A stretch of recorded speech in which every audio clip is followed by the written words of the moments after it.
Hai, Assalamualaikum dan salam sejahtera. So, hari ni aku nak tunjukkan cara-cara macam mana nak buat nasi lemak dan juga sambal nasi lemak. Okey, ini adalah daun pandan. Daun pandan adalah salah satu bahan yang sangat penting dalam membuat nasi lemak. Selain kita letakkan ke dalam nasi lemak, dia juga sedap bila kita letak di dalam sambal nasi lemak. Kalau korang nak tahu, jom kita tengok macam mana caranya.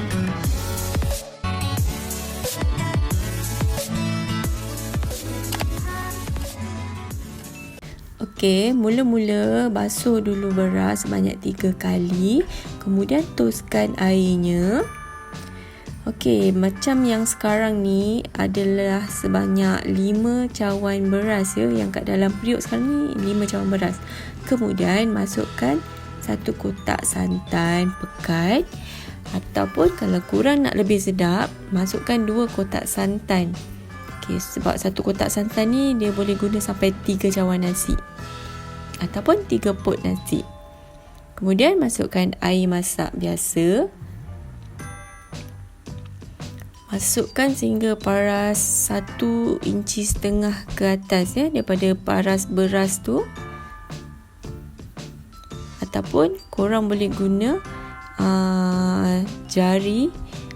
garis jari dekat hujung tu sebagai indikator ataupun sebagai panduan. Okey, ini adalah cara macam mana nak kupas kulit halia dengan mudah sekali. Cuma gunakan sudu je.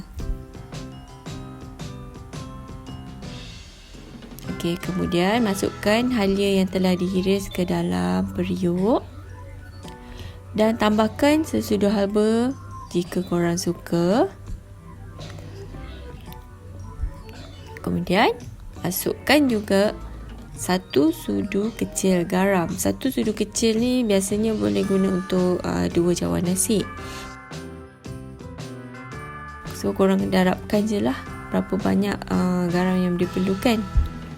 Kemudian masukkan 2 ke 3 sudu makan minyak masak. Fungsinya ialah supaya nasi tu nanti dia tidak terlalu melekat dan dia akan nampak sebiji-sebiji lah, dia relai. Okey, last kali masukkan daun pandan untuk bagi kita aroma yang sedap dan wangi. Dan bolehlah kita masak sekarang. Korang boleh guna rice cooker biasa ataupun pressure cooker. Nak masak guna dapur pun boleh. Ini adalah tekstur nasi kita tadi ya. Okey, jom sekarang kita tengok macam mana cara nak buat sambal nasi lemak yang super sedap. Baiklah, mula-mula kita potong pendek-pendek 2 atau 3 cili kering ni, agak-agak dalam segenggam ataupun 2 genggam, bergantung pada banyak mana korang nak. Kemudian kita bilas dalam 2 atau 3 kali dan lepas tu kita rebuskan cili kering ni sehingga lembut ya. Kemudian kita akan tapiskan dan buang airnya tadi. Selepas itu kita akan masukkan ke dalam mesin pengisar cili tadi yang telah lembut tadi. Dan kita akan tambahkan sedikit air supaya mesin tu senanglah dia nak blend kan. Okey, sekarang kita akan blend. Kita blend, kita kisar sampai dia betul-betul lumat. Okey, kemudian kita akan masukkan ke dalam bekas. Dan ini adalah bahan-bahan yang lain yang perlu dikisar ya. Kita kisarkan, kalau nak pedas boleh tambah lagi cili padi. Ini adalah gula Melaka. Aku memang guna gula Melaka kalau nak buat sambal nasi lemak ni, sebab dia akan memberi aroma yang dan rasa yang lebih sedap lah berbanding kalau kita guna gula biasa tu. Untuk menumis sambal nasi lemak kita perlukan minyak yang banyak. Sebab kalau tanpa minyak yang banyak, nanti sambal tu tak berapa menjadi. Dan korang jangan risau sebab kita boleh buang minyak yang berlebihan tu selepas dah siap semuanya. Okey, mula-mula kita tumis dulu cili tadi, cili kisar tadi. Okey, kemudian kita masukkan bawang yang telah dikisar bersama dengan cili padi. Okey.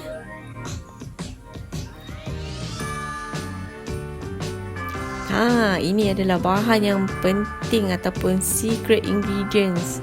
Kita masukkan, kita goreng sekali dengan daun pandan untuk memberi dan membagikan aroma lah. Okey, bila dah hampir kering, kita tambah lagi air agak-agak dalam setengah cawan. Ulang step ni sehingga 3 hingga 5 kali, minimum 3 lah. Dan biasanya aku buat sampai 5 kali. 5 kali dia dah kering, tambah air. Okay, kita masukkan gula Melaka tadi. Okay, bila kita dah masukkan gula, sambal tadi akan mula memberikan warna yang lebih gelap lah sebab dia gula kan. Okay, ni tadi aku tambah lagi gula putih sebab aku memang suka sambal yang agak-agak manis untuk nasi lemak. Terpulang pada selera korang lah. Kalau korang tak berapa suka manis, tak payah tambah banyak sangat gula. Okey, dan sekarang kita tambahkan garam. Okey, tambahkan garam dan tambahkan sedikit air asam jawa. Okey, kita tumis.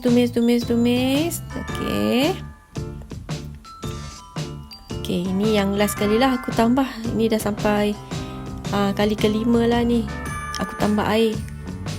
Okey, ini ialah kacang tanah ya, yang aku sebenarnya malas, so aku just masukkan dia ke dalam air fryer, ataupun korang boleh juga sangai di atas kuali. Terpulang korang nak guna minyak boleh, tak guna minyak pun boleh. Okey, dan ini adalah antara bahan lain, timun, telur, ikan bilis, untuk melengkapkan lauk-lauk untuk dimakan bersama nasi lemak. So, ini sahaja cara macam mana aku buat sambal nasi lemak. Selamat mencuba dan jangan lupa subscribe, share, like dan komen. Bye. Terima kasih.